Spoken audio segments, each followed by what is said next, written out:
Hi, and welcome to the Kessel Rundown Podcast. My name is Hunter, I'm Ethan.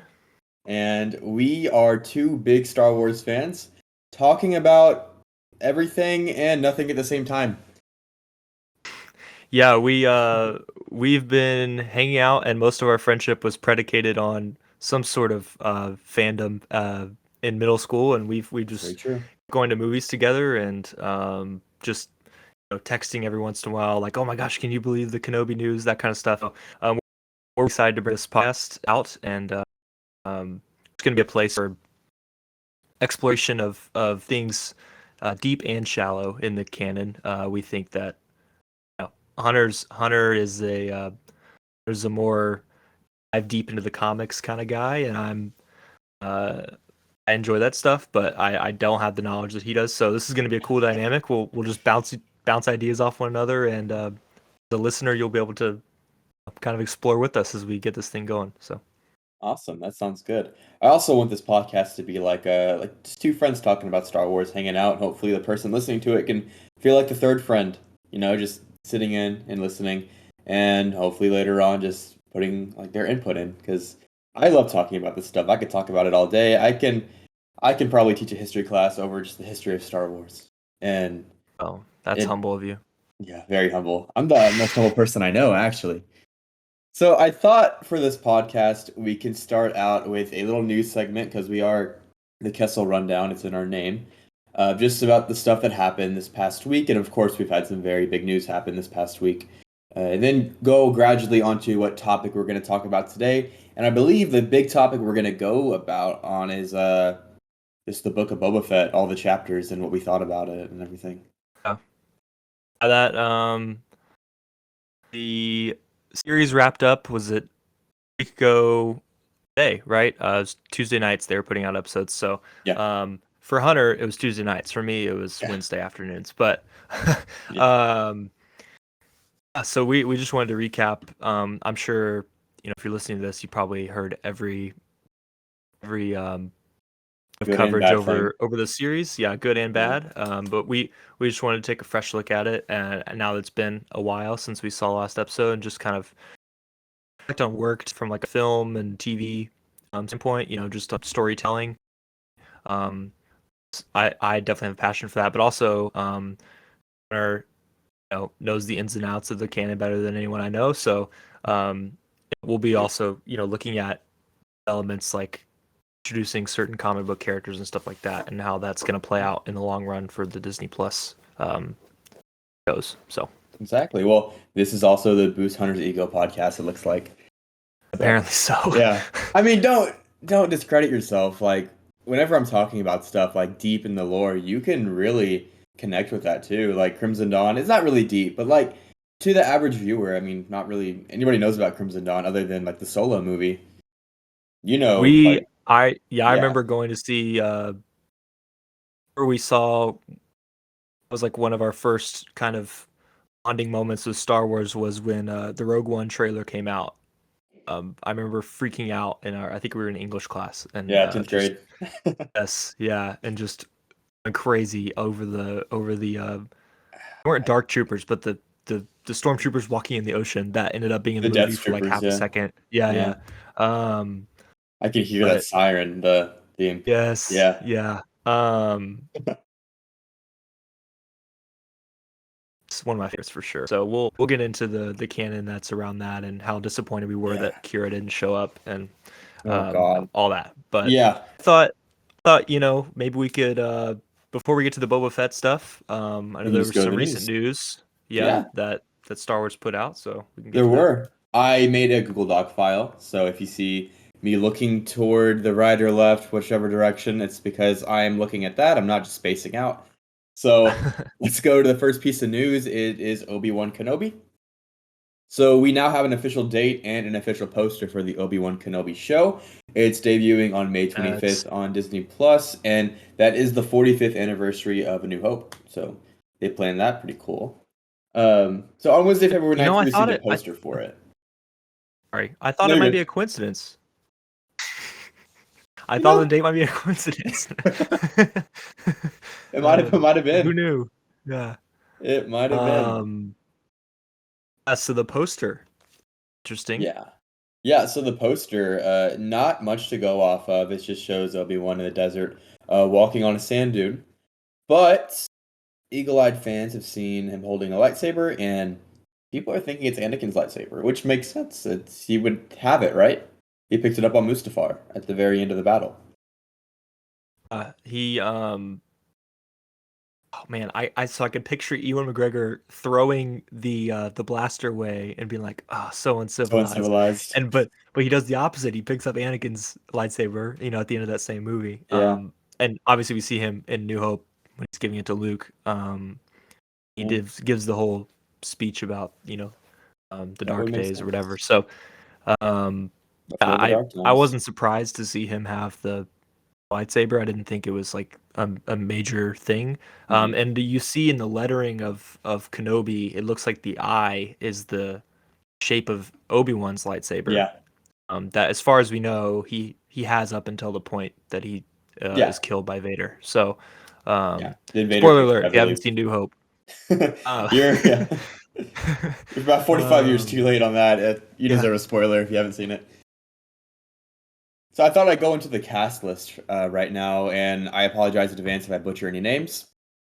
So returning is Ewan McGregor as Obi-Wan Kenobi, and also Hayden Christensen as Darth Vader and Anakin Skywalker. Ewan McGregor confirmed that there will be flashbacks between him and Anakin. So maybe Clone Wars, like episodes reimagined into live action. That'd be pretty cool. wasn't there was a deleted scene, I think, in Revenge of the Sith you were telling me about that was kind of it was the lead scene in Clone Wars that was like a reenactment of something in a live action movie Hmm. that kind of set the precedent for maybe maybe they could kind of intertwine those worlds. I think it Yeah, would be fascinating to see that would be something pretty like that. cool. Yeah, You Clone know, Wars. They took out a lot in season 7, because they got canceled early on, and there were so many arcs just taken off, like Darth Maul's arc whenever he was gaining Mandalorian soldiers and escaping Sidious's like prison. Because you remember, like last time we saw Darth Maul in the Clone Wars before season 7, Darth Sidious was like, torturing him. And then all of a sudden he shows back up. It's because he escaped Sidious's prison and then gained followers, and we never see that. So hopefully stuff like that between Obi-Wan and Anakin, we can see that was cut. I also want to go into other names. We have Joel Edgerton returning as Owen Lars from Revenge of the Sith, and yeah, Bonnie Peace, I want to say that's her last name. I'm not too sure, as Baru Lars. Hopefully they have a little bit more screen time than they did in A New Hope, because that yeah. was not fun. Well, and these particular actors were in Revenge of the Sith. Yeah, Was Edgerton in Attack of the Clones as well when he I think they goes and both were. visits? Okay. Yeah, so Um, they've been in the saga for a while. We just, they're uh, minor characters. I he still looks like he hasn't aged a day. So hopefully they No. can pull off that. Same thing with Ewan McGregor. Like they're not gonna have to de-age him or Yeah. do any weird Well, deep even fake stuff. if, I mean, the Tatooine suns do age you, so they don't really have to do that much if they aged naturally. Just like They can Obi-Wan, like explain that away. in this 10-year time gap we have from the series to A New Hope, Ewan McGregor has to look like Alec Guinness in 10 years. Yeah, they have to bridge that gap somehow, and that's gonna be a big, big jump, I believe. Mm, Maybe by the end of the Kenobi show, he'll well, have like a graying beard or something. I don't know, or he'll have it in the show. Cool. I don't. I have things like that used to in my head be very important, and then I saw the Fantastic Beasts movies, the Harry Potter anthology films, which Oh, yeah. just completely threw that out of the window. And you have Jude Law who playing a Dumbledore who's supposed to be in his 60s, and he looks like a very attractive 38-year-old man. You know And what I what we mean? saw in the flashback So of Half-Blood Prince, it was he had the full wizard beard, and that was 1930 right. something. Yeah, it was like an 8-year gap from the spry Jude Law to the very old Michael Gambon. Um, They Maybe just something don't happens. Maybe something happens. Who they'll knows? retcon it, I'm sure. But Oh yeah. well, I'm not. I'm more worried about excited about all the material that they have to draw from for Kenobi. And we'll Mhm. talk about this more in later episodes. But as you know, hopefully we get a trailer sometime. But Oh they yeah. have so much to draw from with the comics and Yeah. with this kind of gap and with the novels and stuff. Like Chrysanthemum, who they just introduced in Boba, which we'll talk about later, Hmm. um, has a fight with Obi-Wan at some point. So maybe, stuff like That's that they can just make filler episodes with, honestly. that's how we Um, gets. That's how Chrysanthemum gets a scar across his face. Obi-Wan slashes him with it. And that's it. And just to finish up the cast list, so we have Kumal Nanjiani. That's his name. He's playing a like we don't know yet. So people are saying Kidster, but I just don't know. I don't you're gonna know. have to explain to me and the audience who Kitster is. So Kidster is Anakin's best friend in Phantom Menace. During the podcast, Oh, Wizard. Yes. the Boonta Okay. Eve Yes. pod race. Dang, wow, that was a slip up. Yeah, during the Boonta Eve pod racing, he's there on the ground with Shmi and Qui-Gon and everything. Wizard, it's the Wizard kid. So hopefully, Yeah. I would like that honestly. Just Obi-Wan runs into Kidster and then they just I don't know. It's like a buddy cop show. That'd be funny. His Anakin's other friend from Phantom Menace is still alive, Greedo. we did we did Oh we I guess did yeah. we ever get confirmed that that was Greedo? I I don't don't think know. we did, but it'd be really funny if that was him. Uh, yeah, some Rhodian, we don't know. But maybe we'll get Darth Vader on a mission to find Luke or find Obi-Wan or something, and we'll get some weird callback to Phantom Menace. That'd be entertaining for sure. And And then who else? You finished reading off the cast list, or I know we yeah, I got a have couple like surprises in there. four more names. Rupert Friend. I don't want to like I don't want this podcast to be full of rumors and everything, but just for the cast list, uh, I'll dive deep into that. Rupert Friend. He is rumored to play the Grand Inquisitor, who we last saw in season one of Rebels, the finale of him letting He fell go. off a big Yeah, old into a big fire. Yeah. yeah, kind of imposing Vader on Kanan and Ezra. Just like I'm not the worst thing there could be, and then Vader shows up, of course. Hmm. And then Sung Kang, who was I believe Han in Fast and Furious. He is rumored to play the fifth brother, which is really cool. He's the Inquisitor in Rebels with the hat who gets decapitated, I believe, by Maul. Fun. At least And he had that cool cylinder lightsaber thing, right? Oh, they all do. Oh, I don't get Yeah. me started with that. How they fly with it, I just don't want to. Yeah, that's a whole thing of canon, which I hate. Also, Moses Ingram is playing a rumored Inquisitor. Um, that's pretty fun. And then O'Shea Jackson, Ice Cube's son. We still have no clue on who he's playing. Yeah, I can't even think of Yeah. who he'd be playing, man. We got to clarify that is Ice Cube's son, not Ice Cube, Yeah. because that to me, O'Shea Jackson Jr., who's the one who's casted, is an incredible actor, and Hmm. Ice Cube himself, he has his musical talents, but favorite actor, he's usually in buddy cop movies. So I'm glad it's the son for sure. I think he could be um, like we saw in Boba Fett. There's definitely a place for uh out these like kind of mercenary characters, you know what I mean? That don't necessarily. Like, that's the same thing with Kumail Nanjiani. Like Yeah. he could be Kitster, but he could just be like a new character thrown into like an old story, if that makes I would sense. love to see So it. Yeah. uh, Yeah. Um, One thing I want to see is Vader just like slaughter Watto. Like that's I know it's so morbid. It's in the comics, I believe, or it's in a book. I don't remember where it's from, but I don't think it's in the movies. But that'd be so cool. Just Vader coming to Tatooine, check kills. on Obi-Wan, and just Watto. Kind of thought he deserved it in Attack of the Clones, but Only money. Oh yeah, dude. yeah. Dude, I have so many impressions. I don't want to jump the gun. So moving on to the next piece of news, what we're going to talk about this episode is the Book of Boba Fett finale aired February 8th. We'll talk more on that later. So skip to the next news. The last piece of news, actually, that's very, very important that I want to talk about is Star Wars: The Old Republic. They came out with a new cinematic trailer, and all of their trailers are amazing. I don't know if you had a chance to watch it, but just a little recap of it. Jedi Master Orr and his Padawan Sahar, they're on a mission to find a mysterious machine when Darth Malgus interrupts and confronts the pair. And it is said that this cinematic trailer does spark the events for the new expansion.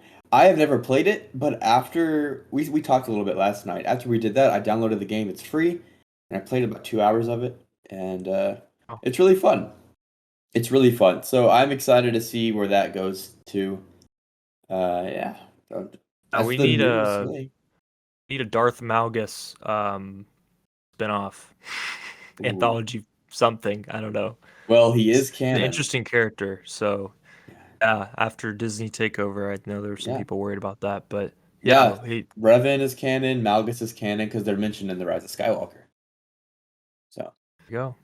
yeah, I'm excited for wherever that goes. I am not necessarily a gamer, but I really think it's cool how Star Wars weaves in canon stories into their games. I'll continue to follow amazing. that as that evolves. So It's amazing. All right, I think we should kind of segue into the Book of Boba Fett,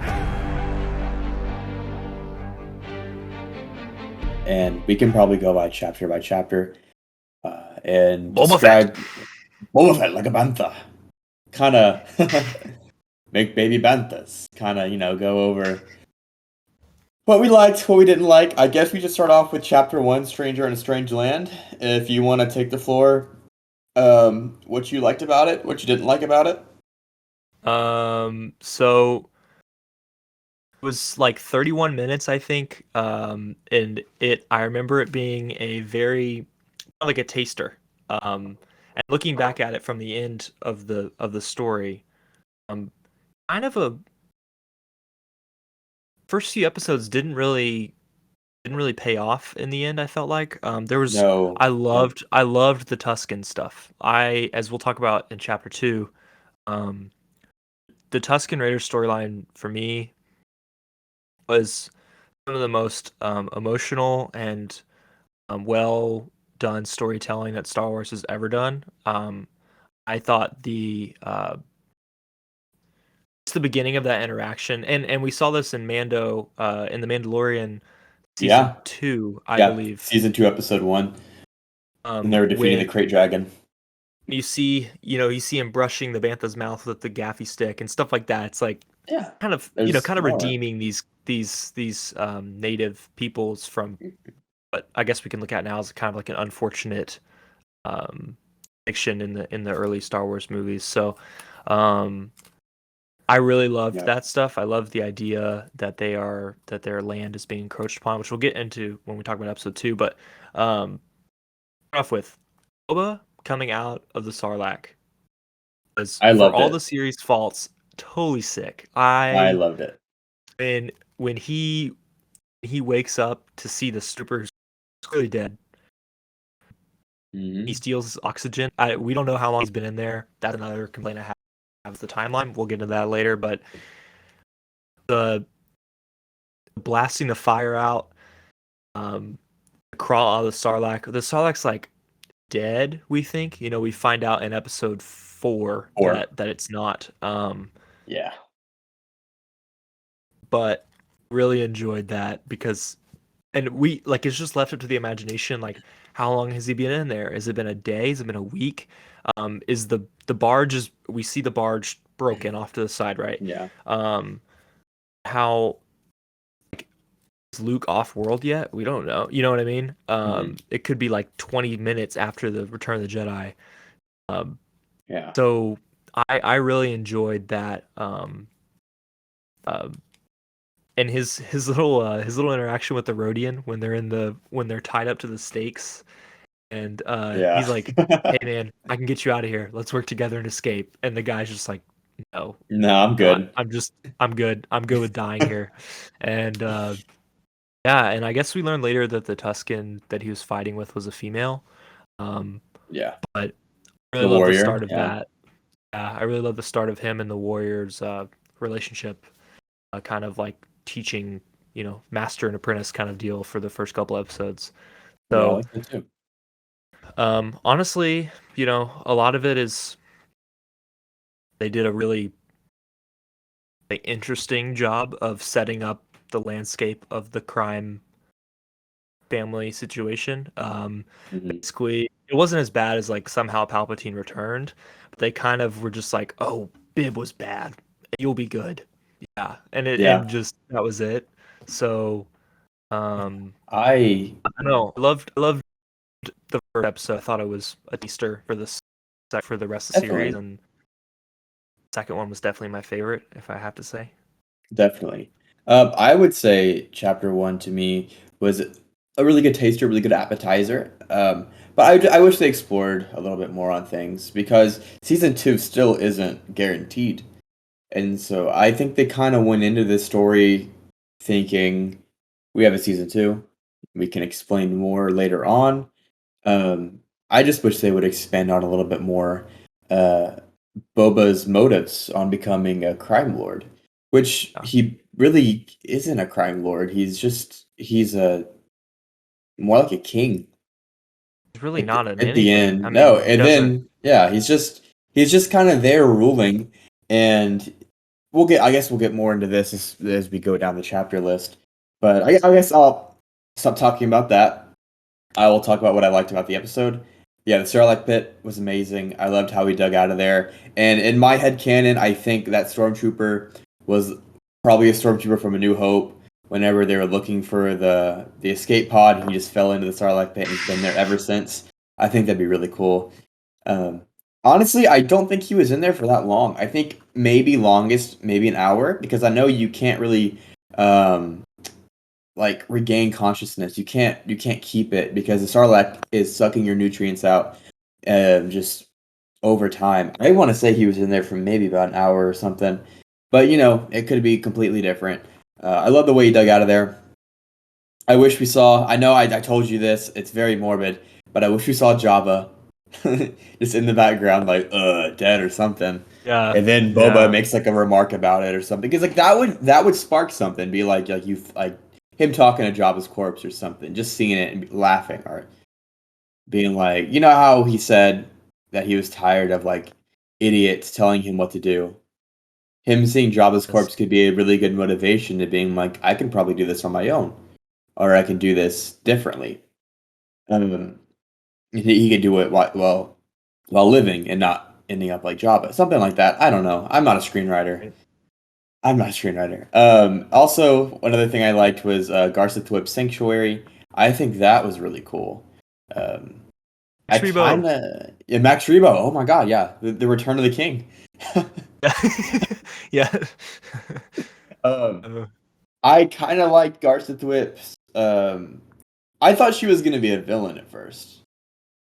I had a little theory that whenever they filled up Finnick and Boba's helmets with gold and credits, that like, oh, now they can't protect themselves when they're on the streets of Mos Espa, like they're hired by the mayor. But I guess Star Wars isn't smart enough to do that. But who knows?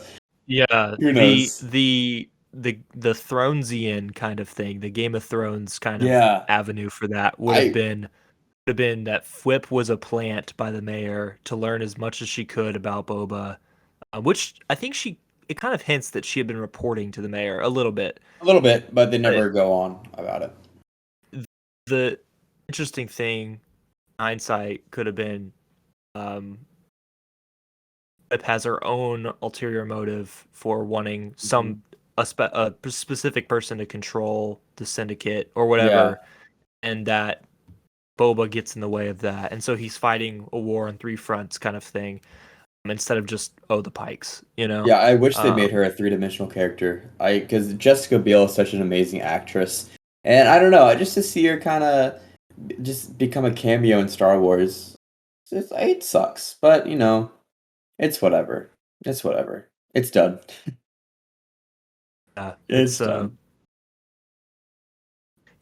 she was fun. Like when she was on screen, like she chewed up every scene that she was in. I thought. Hmm. Over the course of the series, especially we'll get to this in chapter. 6, but the scene with Chrysanthemum, um, really enjoyed. Yeah, Uh, it was really when good. she's telling him not to rip off the arm of the Trandoshan. So, um, Oh man. I guess we can move on to chapter 2, the Tribes of Tatooine. This is the yeah. flashback heavy episode. I know it was your favorite episode, correct? I think as far as what it did for the series, I think episode 2 was the best episode. Oh, As far definitely. as like as a geek, like 6. episode oh no, honestly episode 5 Really? was the Mandalorian Yeah. like season 3 teaser was my favorite. But um but as far as what was good for Boba Fett, the series, and the moment when I had the most faith in the show was at the end of episode 2, because at the end of episode 2 we've kind of on a trajectory which Mhm. didn't really work out for the rest of the series. But Yeah. um yeah, what else can we say? Episode 2, heavy on the flashback, heavy on the back to It uh was a very heavy one. I think it was the longest episode as well. I think it even beat well, out the episode finale, 7 did was an it? hour. Oh, okay. This was Episode like 7 50 was an something hour, but minutes. uh, yeah, Yeah. and I really enjoyed that when I popped up on Disney Plus. I was like, oh, bet it's like 20 minutes longer than the first one. Mm. The journey with at the end. I know I don't. We can go through all the way through, but it's also been 2 months since we've seen it. So the journey that he takes after the lizard goes up, it's Mhm. like just this like mind-boggling acid trip kind of thing. Was so new to Star Wars and so like just cloudy and unclear. Yeah. And the only callback that I really had was Anakin's visions in the prequels. But honestly, it was so interesting to just be like, what the heck is going on?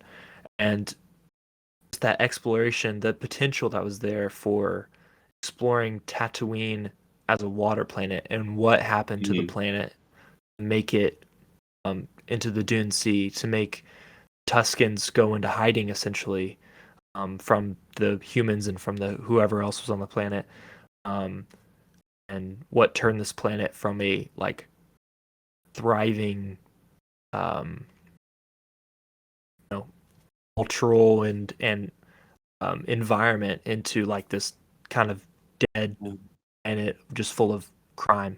Yeah, we Um, see it's I really a common theme in Star Wars to see planets change because Mustafar used to be a luscious planet.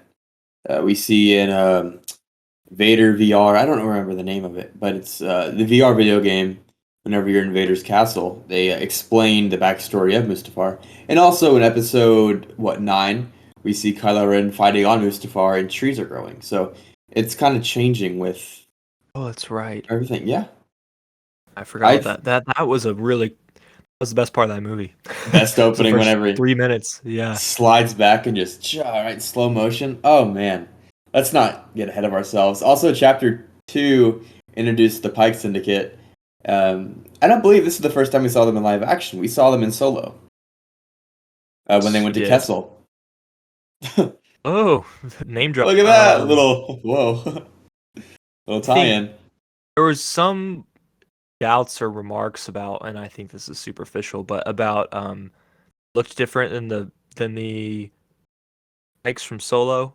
They did a I little think the bit. Pikes from Solo always had their masks on, right? They did, and the Um, leader of the Pike Syndicate did not wear a mask. Just so you know. Solidify who it was, and so we can see who it was. But they did. They were a little different from Solo, even with the masks on. I just watched Solo yeah. a few days ago, and uh, Solo 2, make it happen, please, Oh my gosh, I please, wish. please, please, please. So I guess The we can. What's up? Oh, one more thing on episode 2. Was when we got to see Tashi Station, correct? That's right. That's right. Beating up the biker gang, Yep. and we also saw the two patrons of Tashi Station. They were from from a cutscene in A New Hope. They were Luke's friends. I can't remember the names at the moment. Camilla, was that one of what? Oh, what were their names? I'm trying to You remember. know But yes. what? I have Google right here. Oh well, look at us List. operating in 2022. Um, Fixer and Cammy. Oh yes, Fixer and Cammy. Yeah, that's from the deleted scene from A New Hope, in which uh, Luke does go to Tachi Station, and we get to see Fixer and Cammy are his one of his closest friends, I guess. Yeah. And then in the comics, is it the comics or the novels? He has a dream. He was like in love with Cammy, right? Luke was in love with Cammy. Mhm. That was in one story. He goes on to one of the comics. I think he dreams about what would have happened if he didn't go with Obi-Wan, and he stayed on Tatooine and married Cammy and like Yeah. lived a moisture farmer's life. So that was just a really, really deep cut callback by Filoni. And I didn't really pick up on it, but Mhm. it wasn't until I watched the Blind Wave episode when they were like, "Oh my gosh, it's Fixer and Cammy!" Shout Uh, out Blind Wave. Shout out Blind Wave, they're amazing. Um, but yeah, so that about does it. I think my favorite. I know we're hopefully not going to spend as much time on episode 3 because Mm. boo. But the second chapter, there's that quote when the Tusken leader says to him, he's talking about the how Tatooine used to be an ocean planet, Yeah. um, and he says something that just was so profound. Um, Well, while it you're just searching that up, didn't we see Boba crafting his gaffing stick? yes, yeah, the ceremonial. There was kind of like a rain dance at the end, Mm-hmm. It's That amazing. was really interesting. I can see people doing that at Star Wars conventions, dressed up as Tuskens. It's like I a cannot wait to see like that in person. a nerd dance. And I would 100% commit to that, man. I'd go in. I'd learn that. There's also kind of a Dune heavy. I don't know. I know you've read Dune, right? Mm-hmm. There was kind of a lot of inspiration from that, Yeah. like desert power kind of stuff. Um, Yeah. Dune inspired George Lucas to write Star Wars. So the Fremen are heavy, I think, more now in the modern times, but they're a heavy inspiration for the Tuscans, which is weird because um, the Fremen are the good guys, and they kind of paint Tuscans. Not a spoiler for Dune. Well, Fremen are just this ain't a Dune podcast. Well, this is a Star Wars podcast. We won't get into that. I've read all the Dune books. I just finished them up a few weeks ago. It's a joyful read, I'd say. yeah, I need to read that. Honestly, I get a little scared off by the thickness of books sometimes. Um, Wink, wink. yeah, so sometimes when I'm looking at, especially a new book that I haven't read, I think we all fear Mm. change in some way, but so I'm like, oh man, 900 pages and there's 5 of them. Um, I guess we can Yeah, I guess we can move on chapter 3. to chapter 3. I don't think I'm gonna find this quote, but it was great in my head. I'll say it later if I Was find it. it But toward the end whenever they're in the hut, correct? it was right before he put up his nose. But we can talk about Oh, it later. okay. um, Let's move on to chapter 3, Fast and Furious. It's actually called The Streets of Mos Espa. I was about to say, No, it's about family. Oh God, it really is, isn't it? Well, chapter 3, I think I'm in the minority when I say I kind of like the look of the speeder bikes. I did you? think I did. I think that these are kids that are rebelling against the blandness of Tatooine. They're tired of they're tired of everything. They see Coruscant on the Hollow Net, and they're like, let's express ourselves. This is the only because those kids they live on the streets. That's all they have. The bike is all they have. So of course they're gonna make it look awesome. Now with them going 13 miles an hour in a high speed speeder chase, that I don't like. Yeah, it That looks was real awesome, not. doesn't it? Yeah. Yeah, that looks kind of um, crappy. With for a lack of a better word. And just to say before I forget, there was a scene in chapter 3 when one of the modders was riding a bike and he rides through a painting by Ralph McQuarrie Hmm. of Jabba's throne room, palace, whatever. And I thought that was really cool. They didn't even have to add that, but they added that. But yeah, I like the bikes, so sue me, I guess. Yeah, I thought so Robert Rodriguez directed that episode. He also Yeah, he directed did. episode 7, and he directed a couple of our least favorite Mandalorian episodes, including the Frog Lady episode. Speak for yourself. Yeah, highlight of my life. But so he also directed the Spy Kids movies, and to me, that was evident in uh, I don't know if you remember Spy Kids 3, the cinematic masterpiece, when they do the like 20-minute race, like pod race kind of thing. Uh, Oh my looked the god. exact same. It looked You're the exact unlocking same to me. you're unlocking so many memories, man. um, so and Danny Trejo was in episode 3. He's He also was. I think he's Robert Rodriguez's cousin or something like that. Mhm. He's in a lot of Rodriguez movies. Yeah. So when he showed up, I was kind of like, what in the world's going on? Yeah. But Also, in that I same scene with sorry to cut you off, with Machete, the huts are giving away basically hut space. Like they're leaving hut space. And is that explained in the episode? I haven't watched this since it came out. no, So why are the it's huts not. leaving hut space? Oh, I don't think they're leaving now, Hutta. I think they're not like defecting from the family or anything. I think Yeah. what it was that so Bib was kind of like a proxy for them, right? After Jabba died, I'm Yes. guessing Bib gave them a cut. Um, so once Boba kills Bib Fortuna, I'm sure they wanted to wait and see how it worked out with Boba. But once Boba makes it clear that he's not a crime lord. He's done no crimes whatsoever. I don't know what his No. thing is, but not that the Kessel Rundown is endorsing crimes of any kind. But if you're gonna call yourself a crime lord, you Do should some probably, crime. yeah, do some crime. Do Anyways, crime. uh, um, but they probably wanted to wait it out and see what kind of ruler Boba was. And once it became clear he was kind of soft, they came in and they kind of just wanted to establish themselves. And then they disappeared for the rest of the series, which was They did. odd.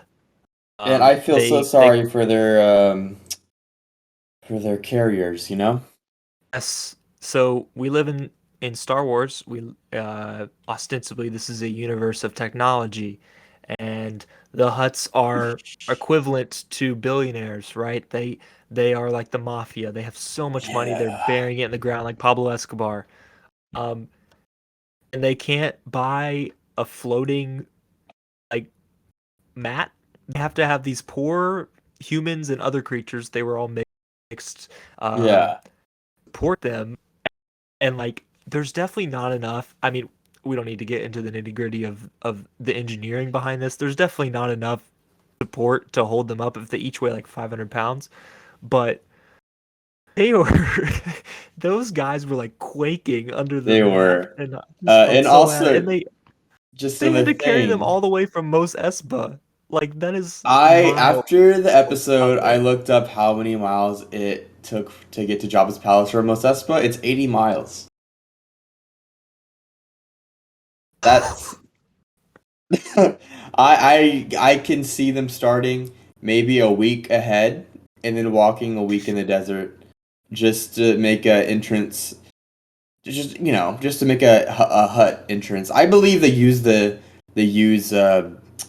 people and creatures and aliens just as a show of power. Like we can definitely afford a speeder bike or like something, like a something.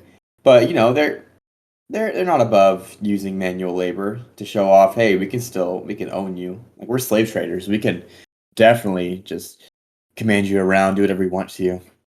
So three major things from episode 3. One, um, was not Zero the Hutt.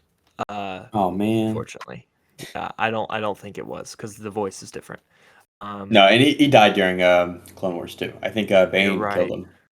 Right? I thought he survived, but to go back and We'll watch that search. Yeah. awfully awkward Oh Clone Wars my. but on a serious note, the we get the Rancor, right, which obviously shows up in the finale. As soon as that thing shows up, you know, okay, Yeah. Boba's gonna ride it. We get the Rancor, Mhm. and it kind of a cool Santin introduction, and like, please show up later, you know. Um, Yeah. she will, spoiler in the next chapter. Well, he does show up whenever he.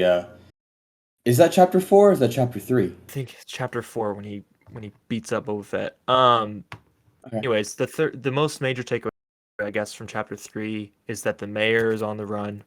As we learn at the end of that awful car chase, slow speed chase, mayor's on the run, and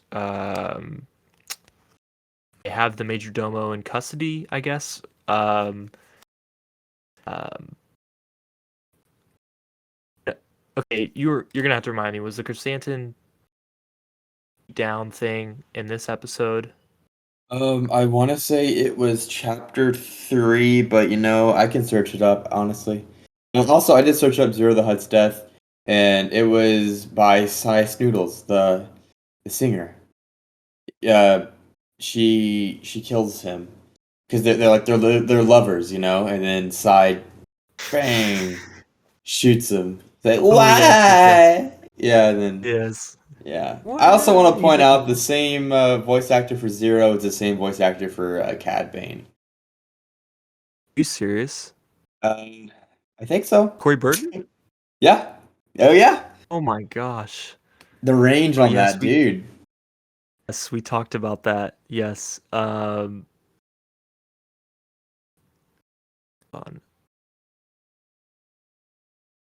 So yes, chapter 3, Streets of Mos Espa, was Chrysanthemum's attack on Okay. Boba, which I guess we honestly I was disappointed by because he was supposed to be stronger. But the Yes. major major takeaway from this was seeing Boba Fett in his undies. Um, His Bobussy. so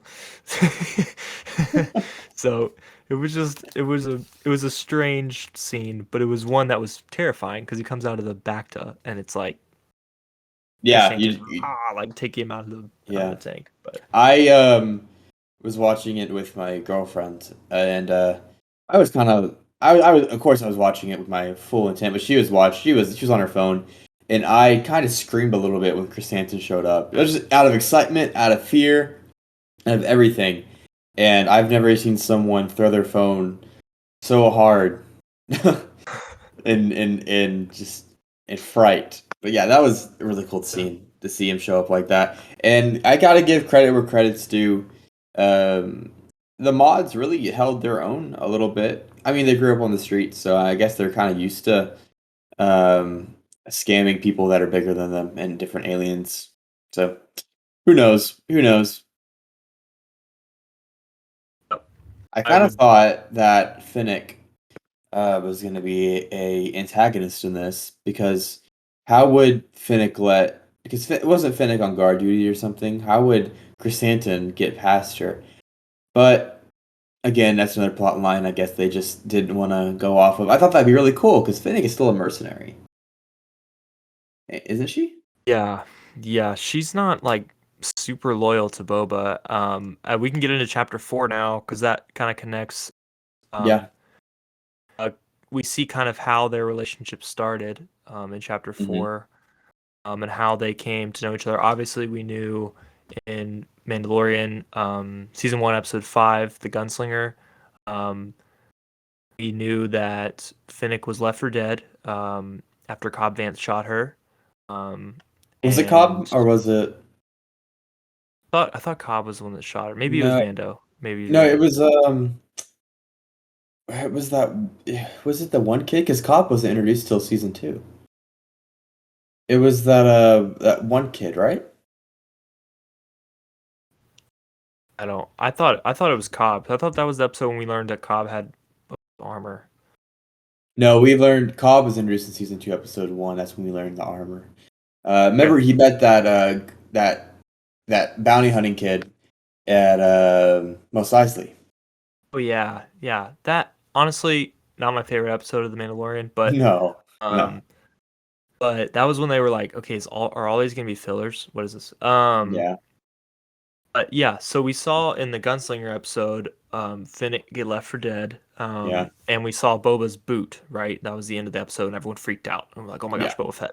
It would take more than a year for him to actually show up, but we learn in chapter 4 of Book of Boba Fett that he, from the musical cue, we see the ship kind of fall down, and he goes and saves Finnick, takes him to Thundercat. And the the that awesome, like I, of course, I'm being sarcastic, but that awesome just music scene where he's fixing up You didn't Fennec. like that? I You hated didn't it. like that? I Oh, hated it with passion. I just wanted to turn the episode off. I was I like loved a it. minute away from turning it off and calling it a night and going So back at you it the like next day. so you enjoyed the mods in episode 3, but not the Thundercat emergency surgery Tad Parlor scene in episode 4. If they scored it correctly, then yes, I would have loved it, but I hated the music in it. I I hated the love the music in music. it. Um, so, Hated anyways, we get Finnick is basically wires down there now, Yeah. and I'm not sure how she eats or drinks, but who needs to know that? No. Then her and Boba had this nice talk by the fire about um, Jabba's open position, and um, we get this introduction. These people are kind of bonding. Um, was like, hey, I'm not going to kill you or turn you in. I want you to work for me. Um, and and we get the basically it's revealed Slave One or Fire Spray. He calls it his Fire Spray gunship, which Mhm. is Disney's way of getting around the supposed issues with Slave One, right? Yeah. They got to not say Slave One, but they also got to Yeah. um, say And the Fire Spray instead if of we're being Fire Spray. honest, I kind of like the fire spray a little bit better than Slave One. I know it's like Well, it's historical. It's part of the show, like the canon. But I know fire spray just seems a little bit more. It's cooler to me. it sounds more Star Wars, for Yeah. sure. But that's the name of the model of the ship, right? It's like a Yeah. Fire Spray, whatever the number is. Yeah. Um, so I didn't have any problems with that. I was like, oh, I just kind of noted it. Oh, that's why they Yeah. said that. But I Yeah. wasn't freaking out like certain other people on YouTube are freaking out about it. Um, but Yeah. anyways, so they go basically they're gonna go retrieve the ship. And Boba at this point doesn't have his armor. Cobb Vanth has it, though he doesn't know that. Um, and the whole sequence in Jabba's palace with the chef droid that The looked like Grievous General droid. Grievous. Yeah. Yes. Um, And the mouse droid. we No, not the mouse droid. The rabbit droid. the Who? rat killing. This is the first time in live action we've seen a rabbit droid, which was awesome. I love how they We translated saw that that in Clone Wars a few with times. Cad Bane, correct? When he blew up the whenever he was infiltrating the Jedi Temple, Mace Windu strapped Yes. the bomb to the rabbit droid and kind of force pushed him into the vent, if I remember correctly, which is so sad. Yeah. Mace Definitely. Windu is like the worst character in Star Wars. I'm sorry. He's like he is this just a grade A butthole, man. Oh, Man. we can get to our Yeah, we can do At that some later. point, we're gonna go through the prequel movies one by one, and we'll get to complain about Samuel L. Jackson. But um, I really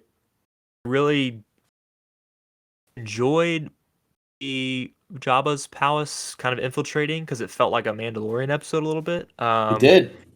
That's a But good way to I describe it. yeah, it felt like a like a conquest of the week. Like, okay, we have to get in here and figure out how to do this secret mission. And Hmm. then finally, it was like, okay, finally, Boba's doing something. Like, it took 4 episodes. Finally, he's doing something, except for sitting around being like, Exactly. "Where's my bantha?" You And I know. believe Um, once they got the fire spray back or the slave one back, I thought that was going to be a turning point in the series, showing off Boba's savagery and ruthlessness. Because right after he mhm. gets it, he murders the speeder bike gang because he thinks that they killed the um, the Tuscans, and he mowed them down, man, That was one of the coolest merciless, parts of the series. His and it was an face when amazing he's doing it, shot. it's kind of Yeah, like a grimace of him coming out of the sun, like freaking Jakaris. You know what I mean? Or not yeah. Jakaris. What was the dragon's name? Oh, Drogu. Oh my gosh, Drogon. I'm connecting both series right now. Drogu. Yeah, Drogon. Yes. Right? When Yeah. when Danny flies Drogon out of the sky to um The fleet. get the Euron Greyjoy's fleet. Yeah. They kind of Um forgot about the fleet. yeah. Oh man. Anyways, so I really loved the sequence after he gets the ship back and with Fennec's marksmanship when she hits the little thing to make the door close. Hmm. Oh, I love Finnick is incredible. I love Finnick. Na Wen is an amazing actress. Um, so episode 4 kind of saw us catching up, right? We get the end of Yeah. the flashbacks. We're up to Well, date. before that, we go visit the Sarlacc pit, and I just want to point out that the Sarlacc pit at like 50% health almost brought down the fire spray, and in Return of the Jedi, it had trouble dragging Lando into its mouth. So I think that confirms that Lando is the strongest person in Star Wars. Lando never skips leg day. No, his charm and charisma weighed him down to that sand, and he could not budge. But yeah, we saw the oh my gosh, I'm blanking on the bomb that Boba drops Pulse. in the is it the pulse? What is the name of it? I don't know. The pulse generator Mm, or something like that. Pulse um, charge. Yeah. A seismic charge kind of thing. Yeah. yeah, seismic charge. Yeah. Yes. So I think we are on the same page. That is the coolest sound in human history. Oh, it makes me Um, shiver. like was it? We heard it in Mandalorian, right? Didn't we hear Yeah. it at some point? During episode season 2, episode 7, I want to believe. Whenever they have Bill Burr 6. back, Yeah. 6. Yeah, 6. Whenever they rescue Bill Burr, was it 6 or was it 7? I think it was 7. There's only 8 episodes, I thought. But Yeah, it was before the whatever. But yeah, when he takes on the Tie Fighters and they're leaving the Imperial base, yeah. which is I amazing. loved Cinema. the visual going through the sand. I knew as Ooh. soon as he put the ship down there, which by the way, stupid. Why are you levitating your ship Yeah, above something you that was dumb, but I'm pretty sure they just um wanted to show off just how it can move and how it looked in the with new technology and everything. yeah. But yeah, that was So pretty stupid. on side note, as Fire Spray Slave One, but I think we should just call it Fire Spray from here on out because I think that's what's going to be called in the Yeah. shows. Um, has he repainted it already? Um, from he at some point during Clone Wars, just like he repainted his armor. I Yes, think. because in canon, no, in Legends, he was flying the Slave 2, but then they retconned that and they just kept Slave 1 from Django all the way to Boba. And I guess he had a paint job. I actually had the Lego set of they call it Boba Fett's starship because they didn't come up with the fire spray like as like a coverall yet. So I have it, and it looks a little bit newer than Jango's ship. So probably they applied that facelift whenever Boba applied his facelift. Mm. So that was fun. And yeah, and then like you said earlier, chapter 4 kind of ends the flashbacks, which I liked. I liked the flashbacks, but at the same time, I was like, okay, let's get the story moving, and then it goes straight to Mandalorian. They kind of hint at his Yeah. return with the theme song at the very end of chapter 4, but I guess that can lead us into chapter 5, the return of the Mandalorian, which I loved. I loved the Mandalorian episode. I didn't like it as a Book of Boba Fett episode. I see people online defending the Book of Boba Fett when it strays off from its titular main character because it's a book. It's supposed to have chapters, which I say this is a TV show. It's not a book. That's only a name. We should we should be focusing on Boba just because Fett. the Yeah, word book is in the name does not make it a book. and just because the episode are titled chapters, this isn't a book. This is a show following Boba Fett. And same thing for episode 6. Amazing episode, but I hate it as a Book of Boba Fett episode. I believe that Tamura Morrison deserves a whole entire series dedicated to him, which I thought we were getting, but we didn't because he gets a total of a minute of screen time in between chapter 5 and 6 in his own show. Wait. We don't hear him speak for 3 weeks. True, we don't, and it's crazy. It's crazy. But I guess chapter 5, starting off with Din Djarin the Mandalorian, a Grogu-less Mandalorian, kind of trying to return to the other Mandalorians that he was with his covert.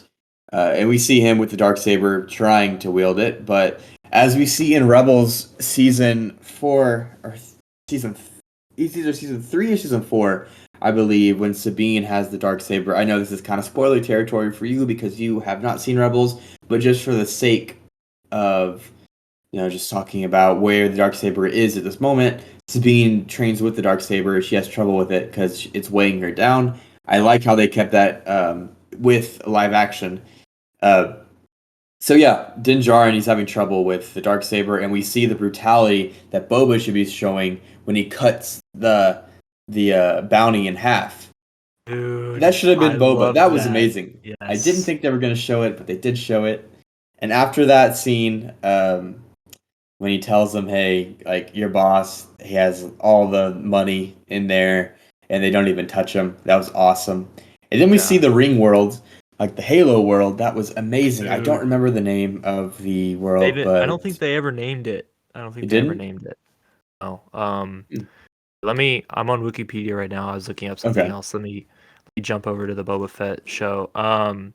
Just see if they named it. But I really really loved the ring world. I thought it was honestly first time in a while. The Mandalorian showed some new planets, right? It showed some new landscapes, but I thought that Book of Boba Chapter 5 was the first time that we'd seen an entirely new experience in Star Wars in a long time. Oh, yeah, because we have never seen... The closest thing I can think of to anything like that would be the shield generator on Scarif.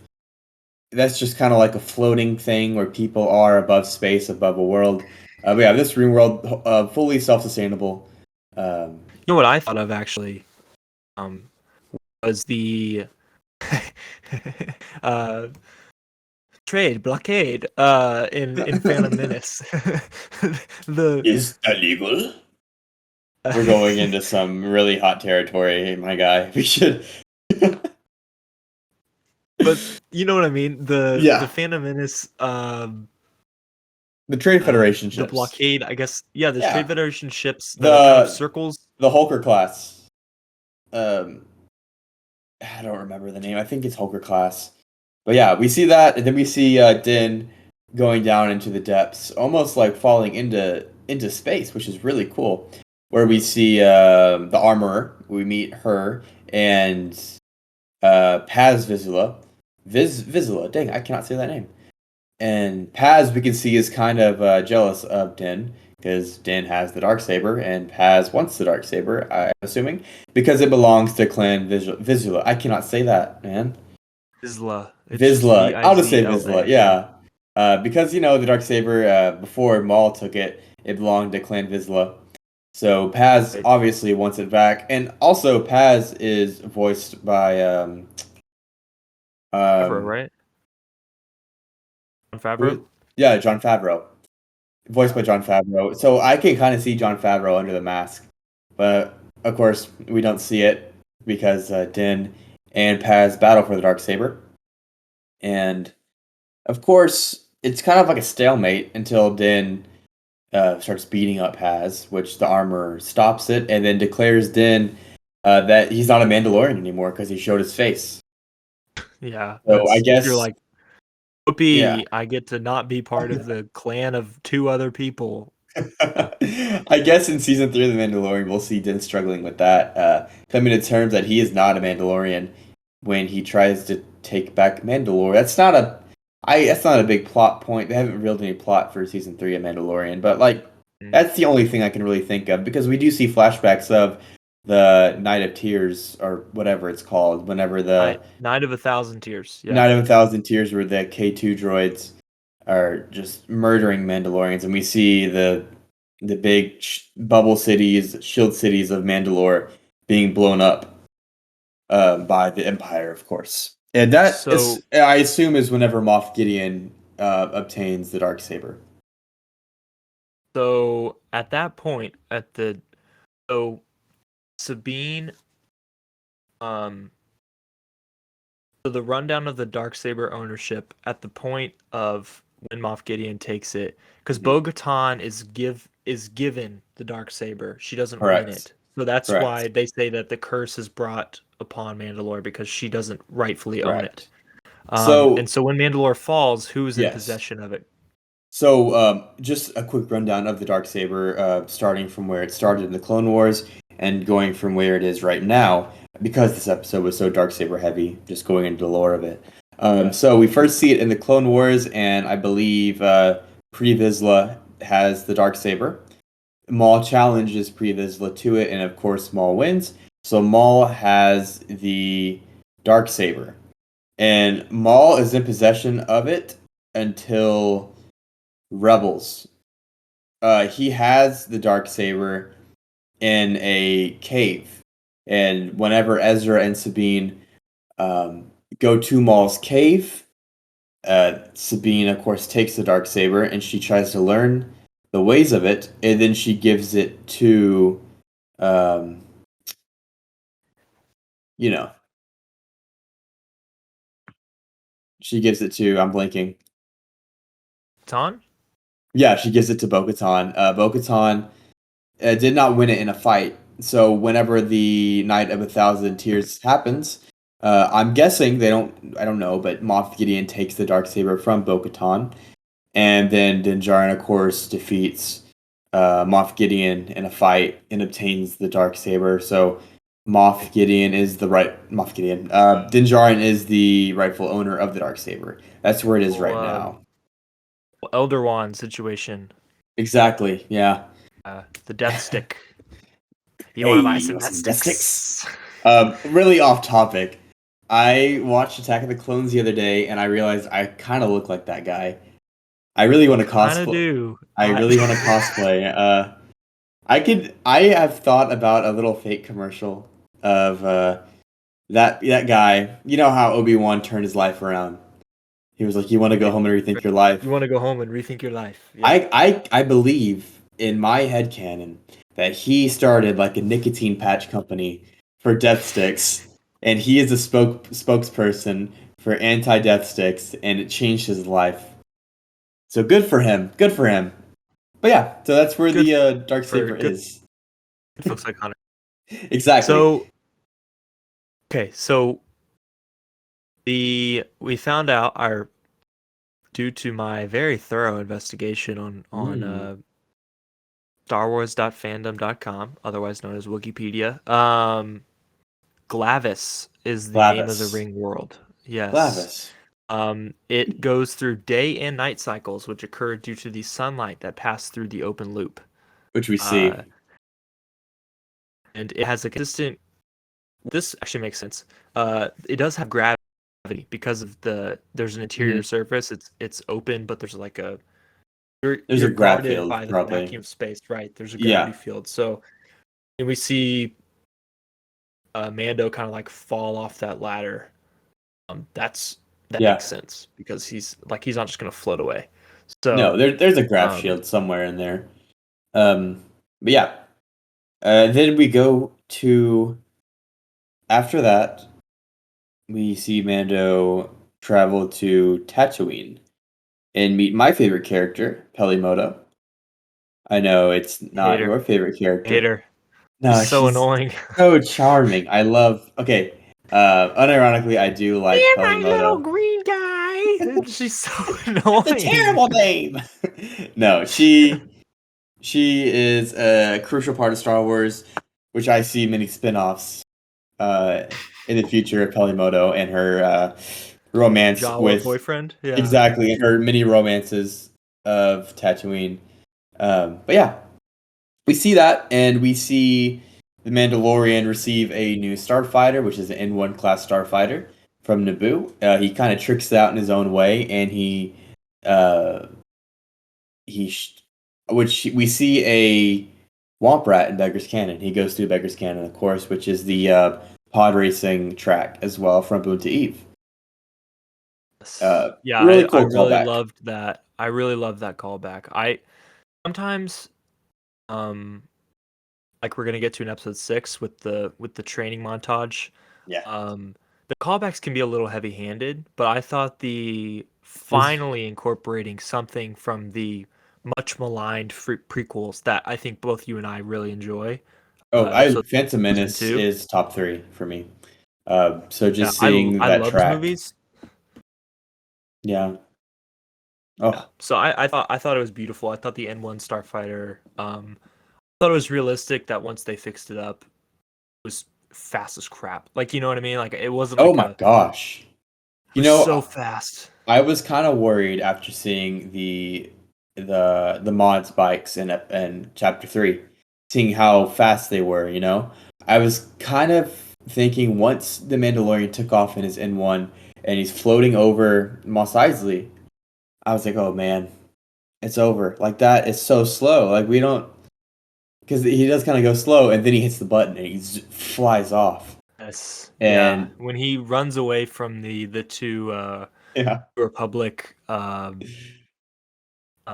police officers basically, and he's out, he's gone. And they're like, did he jump into hyperspace? It's like, no man, that yeah, ship's just fast. yeah. And So then we see, I I thought that was believe great. that is Trapper, um, one of the New Republic's Yes. fighters. Because Wolf is Dave Filoni, because Dave Filoni has a thing for wolves. It sounds weird coming out of my mouth, but he does. In Rebels, he sounds like he's a furry, but no, Dave Filoni's not a furry that I know of. He's in You know who Rebels. is a furry? Moto. Oh my God, she is. Oh, we finally get confirmation that Jabba's a furry. Yes. Yeah. Yeah. Very important piece of news. Yeah. Oh, that was weighing on my conscience for the past 22 years, honestly. So yeah, we see Jawas, and we learned that Pelimoto has a thing for them, which I is probably fairly common in the Star Wars universe. For I different species to kind of yeah. crossbreed, and we can shoot off into Especially different like breeds Twilight. of alien. Oh yeah, Ayla Secura. Oh my gosh. Oh my Aggressive gosh. whip. Oh my Yeah. gosh. Yeah. But So that's pretty fun. um yeah, I thought overall episode 5 was I was a little confused watching it. I thought Hmm. we were gonna cut away once he got to the covert and they kicked him out. I'd go back to Boba and be like a half and half episode. Um It wasn't.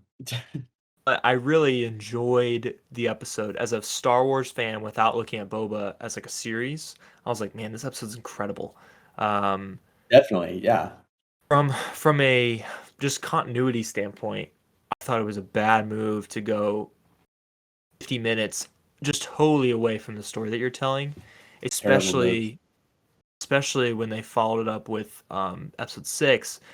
because you get the sense that they know that Boba can't carry his own show. At which least the is way that very he's written. sad.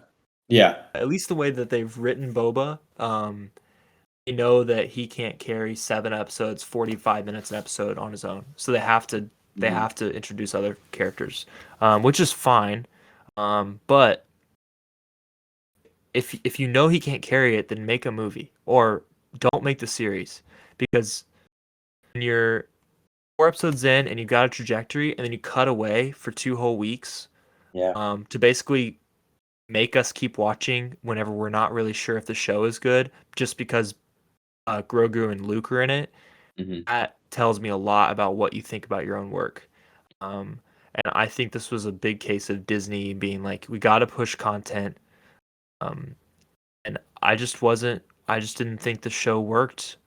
And as Hmm. evidenced by episodes 5 and 6 being completely unrelated to the show, you know? I don't know. We can get to episode Very 6 true. now, I guess. Yeah. So yeah, let's get into episode 6, titled "From the Desert Comes a Stranger."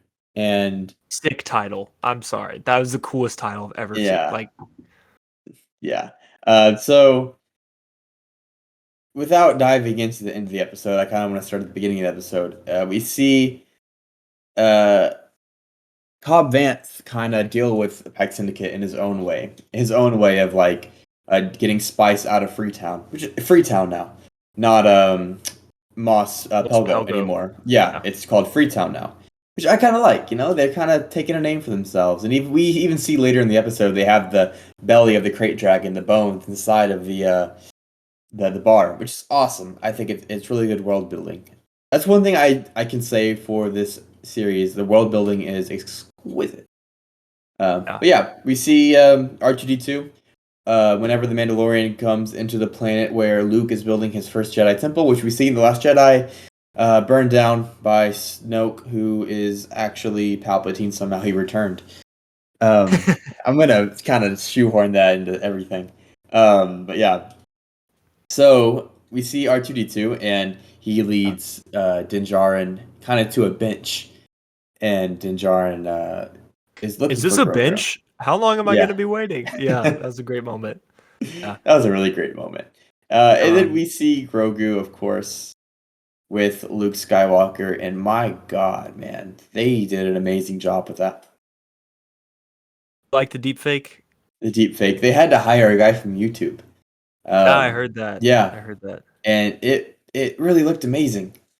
I for at Yeah. one point, so Uncanny Valley is a thing that I really can't get past sometimes. It's hard to get, and it gives me the creeps. You know, when you know something is fake, you know it's not true, but it looks really good, but there's still something off. There has to be something off. When I was looking at Luke, I could not find a single thing that I found like that was off. I fully believed that Luke on screen was actually Mark Hamill from the 80s.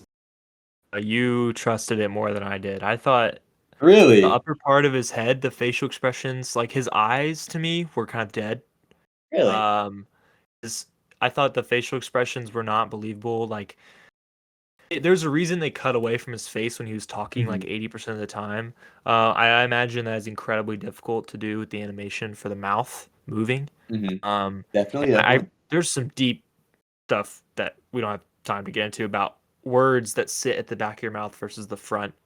Um, Hmm. and depending on what kind of sense he was saying, That's why his speech was so kind of unlukish, in my opinion. It wasn't Mark Hamill. It uh, didn't feel like Mark Hamill talking from the original movie. they use Yeah, computer generated voice, not Mark Hamill's yeah, voice, which I thought was unnecessary. He's still alive. Like, why not? yeah, Why not? You know, yeah. why not just get him to come? They gave him a credit at the end. They did. I guess it's kind of just like a name, image, likeness credit, you know, but Hmm. not necessarily he came in and did lines. But Yeah. I really I really liked. I thought it looked better. I agree, definitely better. Oh yeah, And huge step up from season 2 finale. um, but at the same time, it still creeped me out. Really, For sure. Yeah. I think I'm just getting used to it, um, which is really cool because I do see them. unfortunately, see them using Leia, uh, kind of deep fake because That makes me feel yeah, weird. yeah, because Episode 9 did set up Leia as as a Jedi in training, and I can see them diving into that somehow, or make Leia making an appearance with Uh, Luke, at least. Um, I think there's probably a place in Hollywood in general for this kind of stuff. mhm. I heard on a different Star Wars podcast, uh, what is it called? It's on the Ringerverse feed. Oh, okay. Check that out if you haven't listened to it. But they were talking about how Marvel owns rights to the actors until they die for any of the like Chadwick Boseman. They had the legal right to make a Black Panther 2 or 3 or 4 Yeah, with entirely fake Chadwick Boseman. As much as that would literally make me want to throw up, yeah, that they can do that. Um, so I don't know if that's the same thing, if that's a Disney thing or what, but I could definitely see them making the ill-advised decision to make whole shows out of this stuff. yeah. Which I Um, hope they don't do, yeah. but It's kind of funny that you mentioned Black Panther, because the day they were recording this, February 16th, it is the 4-year anniversary of the release of Black Panther, a which is great movie. great movie. We both saw it in theaters together. Mhm. It was amazing. Yep. Yeah. Great movie. I don't know where that storyline's heading, but yeah. Yeah. So episode 6, we get Ahsoka. Um, Ando has this moment when he's laying on the bench. That great Pedro Pascal line. He goes, "I didn't expect to see you here." Hmm. Neither did we. We No, we were. did I not. I think that I spoke for the ins. Everyone was like, "What the heck? What was she here?" Did you like the Um, cameo? I did. I thought if you're gonna go Okay. to whatever planet we're going to, I don't. I think it's unnamed still. Yeah, it's Um, unnamed. if you're going to this planet, if we're gonna get to hang out with Luke and Grogu, it makes sense for Ahsoka to be there. Hmm. It makes sense that she would find a way to connect with Luke after everything that happened between her and Anakin. Sure. It makes sense for her to deliver, having passed off Grogu, not directly to Luke, but having given him back to Mando and be like, "Hey, someone else will find you," and then that someone else was Luke. It makes sense Sure. to me that Ahsoka would be tangentially connected. You might get a retroactive, "Hey, this is how they met" kind of thing, but I really enjoyed and thought it made sense that she was there. Um, I just skipping ahead a little bit, but as long we can just handle all the island stuff at once, Hmm. um, or whatever. I guess not island. What the training planet? Um, Yeah, the Ahsoka Luke interaction I thought was really powerful. it Having seen was. Clone Wars, it was and Rebels. The bits of Rebels that I've seen. It made me Um, tear up a little bit, if I'm being ah, truthful. Yeah, it was just I just felt like your it. father line was Yeah, like your father was the same way, mhm. man, and he really was. It's crazy. Because what this episode was directed by Dave Filoni, who obviously Ahsoka is his baby. He created her. Whoa, weird. You and the Filoni stuff today. Yeah, It was him and the wolves that created Ahsoka. Dave Filoni is a furry who birthed Ahsoka Tano. That's a headline. That's the headline for the episode. No, but Dave Filoni's wolf fetish. There you go. That's the name of the episode. Um, no, but Dave Filoni loves Ahsoka. Yeah, it's his baby. So of course he's gonna treat Ahsoka with utmost love, kind of connecting because Ahsoka connects every single time period together, other than the sequel trilogy, which I assume in this Ahsoka show that she will, because of course in that show she's going after, she's trying to find Ezra and going after Grand Admiral Thrawn. Do you know how Rebels ends? It's not confirmed. It's not confirmed. I do Okay, know how yeah, Rebels ends, but okay, cool. it's not confirmed that that's what the Ahsoka series is about. But Hmm. I can't imagine it would be about anything else. Yeah, Um, and she is. We do hear her voice. Unfortunately, as one of the dead Jedi in Rise of Skywalker, Rey is hearing all of the when she's on Exegol and she's hearing all of the past Force ghosts We hear speaking. Kanan and we hear Ahsoka. I have heard that Yeah. you don't have to be dead. She, I don't know. It's not confirmed that she's dead. Uh, Mm. I don't like that. I don't like how they just included her. I think they just kind of included her to include all the Jedi, and they didn't really have any plans yet set in stone, and that's why they included her in that scene. But nevertheless, it was pretty cool, and I'm very excited to see where that goes. But I guess we can go on to the training between Grogu. Yeah. Well, so what did you think before we get to the training? What did you think about um Mando and Ahsoka's interaction when she's like, he's gonna have to choose for himself. You're doing more harm than good, basically, if you go see him, and just that heartbreaking, Um, almost interaction that we get between Grogu and Mandalorian you or know, Din. Pedro Pascal is an amazing actor because I could see his emotions. And he had a mask, he had a helmet on, and I could see the emotions in that helmet. I could feel the emotions in that helmet. It was amazing. Honestly, I liked it because it is the truth. If Grogu saw Din, then of course his head wouldn't be in it. His heart wouldn't be in it, which we discover that it's not. And it really isn't. He wants Yeah, to be with yeah. his dad.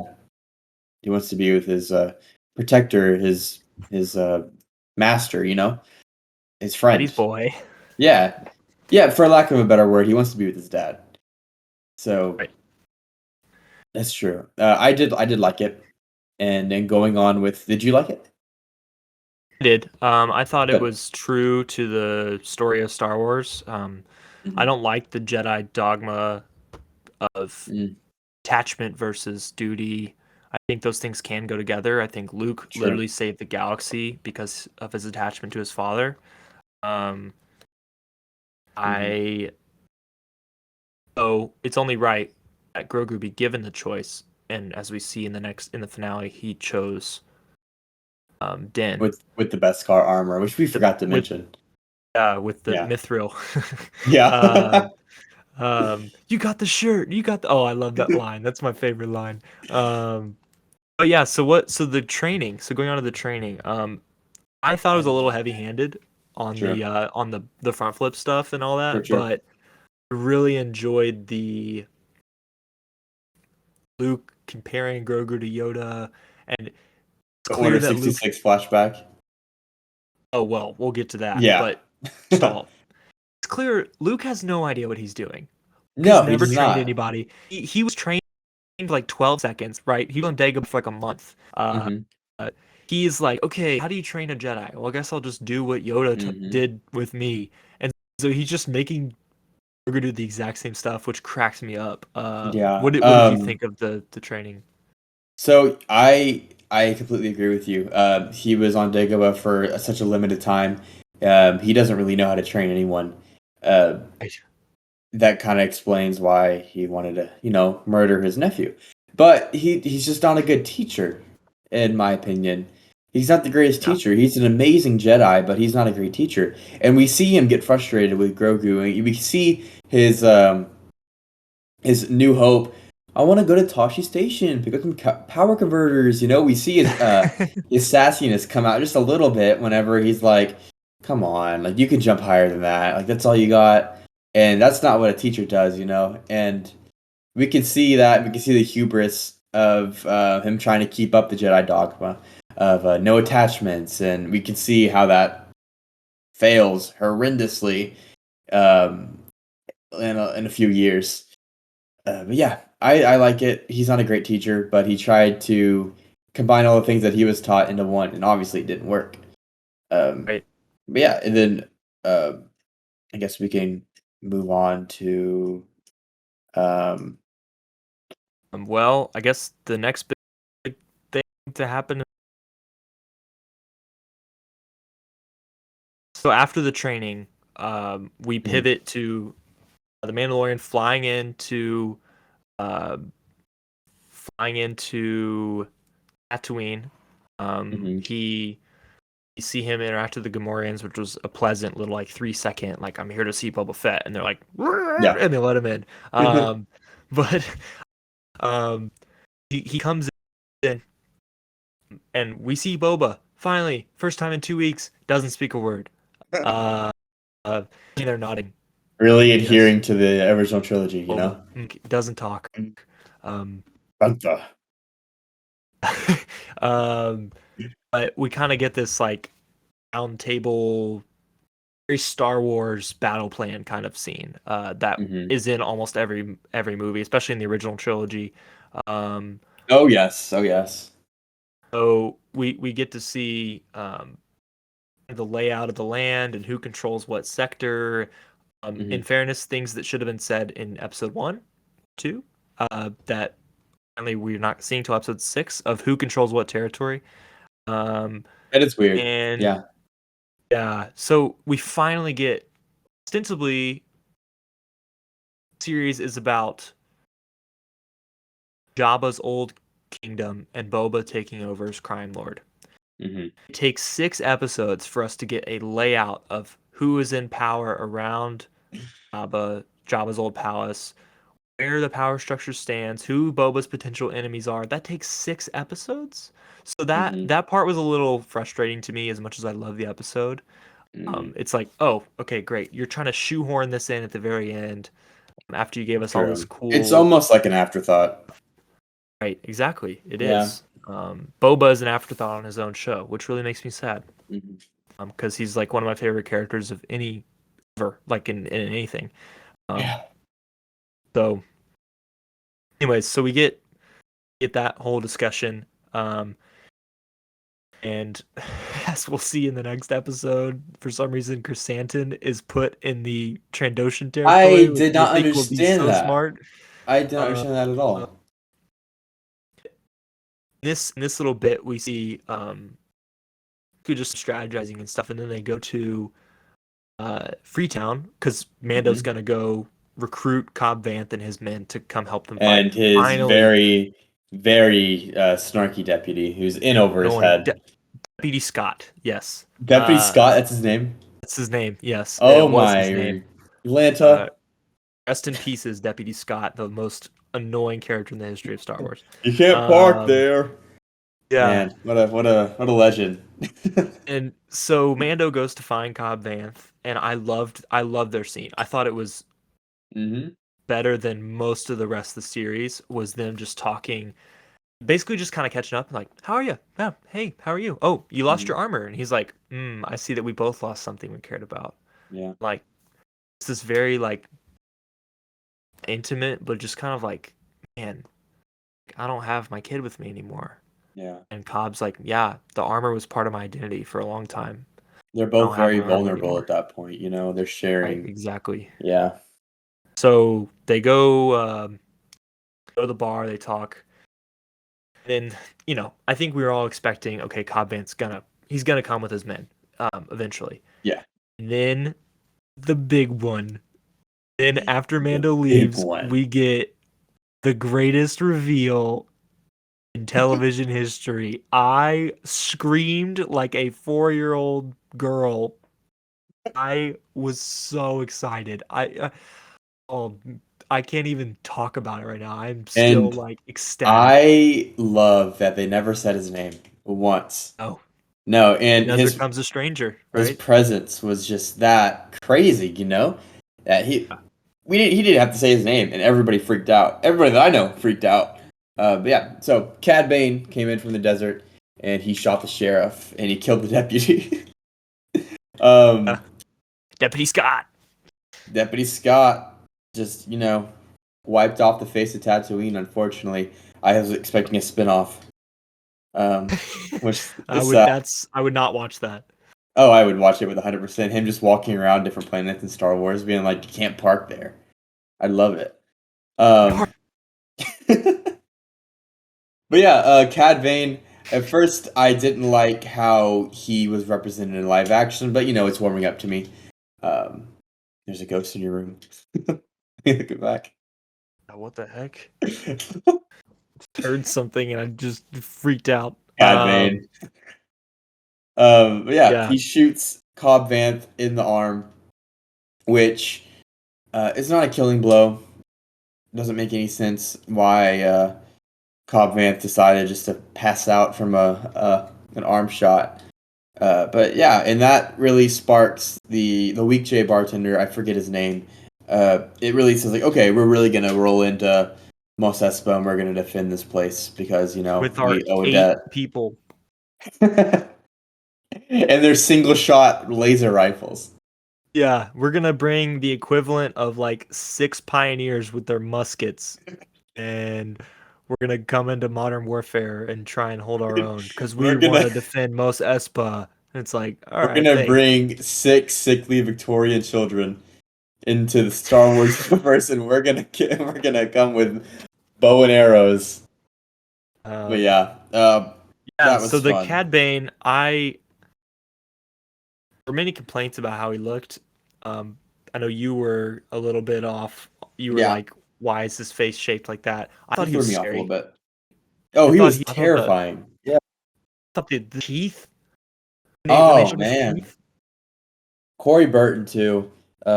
What a voice! It's so intimidating just to hear it come out of the Cad Bane, Yeah, yeah, and he almost talks like his teeth are like just kind of just yeah. pushing back. Oh, it's so awesome. Tatooine belongs to the The Syndicate. Yeah, Syndicate. I can't even do it. Man, Yeah. it's so good. And then at that point, I thought this story was really going to open up because Cad Bane works for the Pike Syndicate, and I believed that the Pike Syndicate was working for a bigger spice runner, um, Correct. which would be Crimson Dawn at this point. It's the biggest criminal organization in the galaxy at that point, I want to say, other than Black Sun. Oh, Black Sun got wiped out. I don't really remember correctly.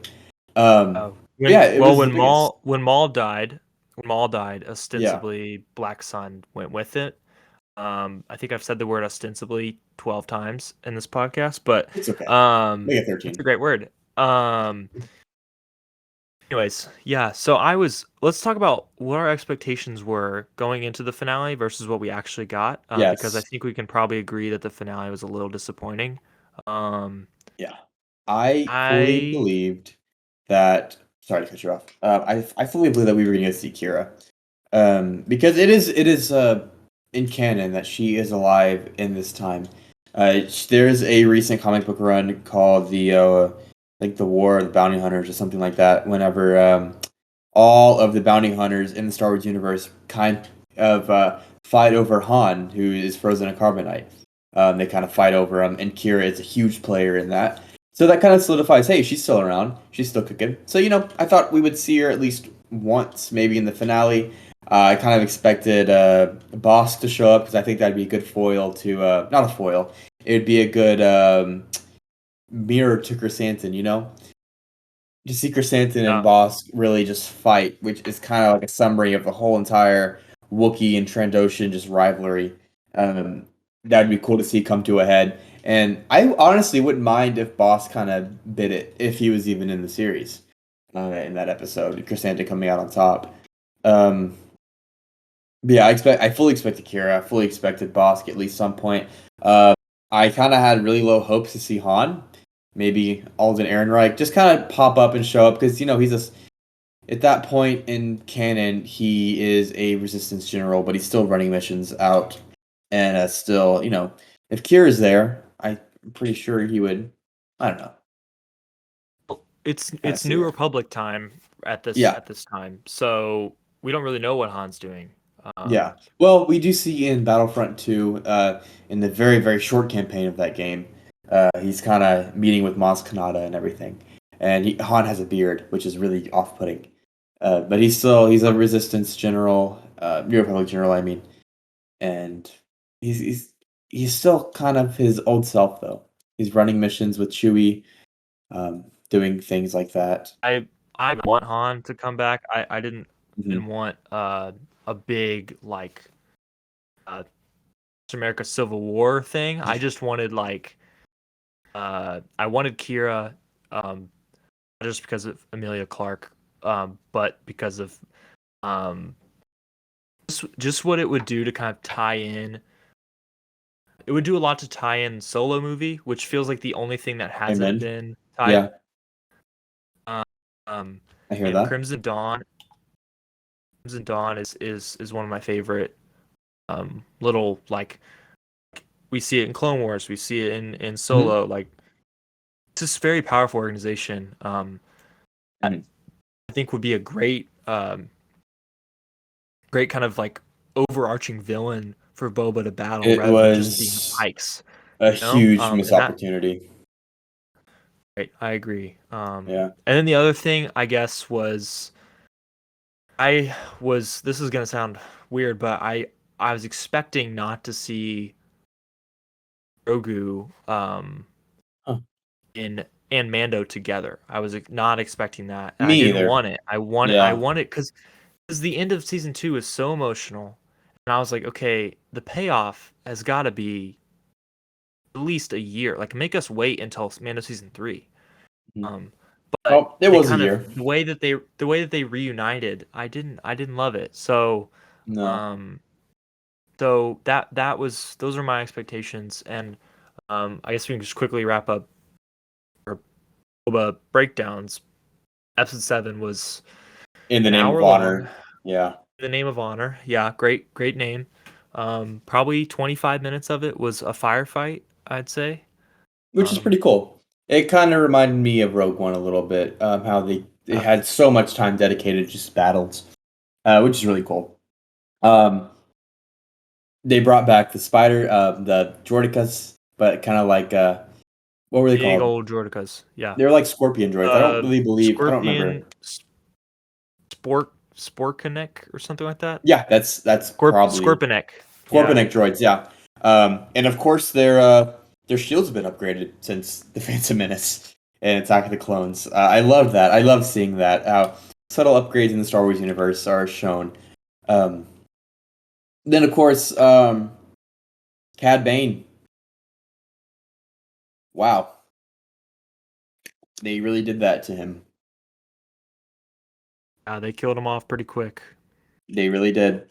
I was expecting Cad Bane to be the kind of like a devil on Boba's shoulder, but unfortunately, that's not the Can't case. always get what you want.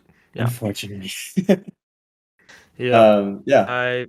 I was hoping that we were gonna get some um a longer or explanatory Cad Bane Boba Mhm. interaction. One of the few really great lines from this episode um, was when Boba says, "I'm not a little kid anymore."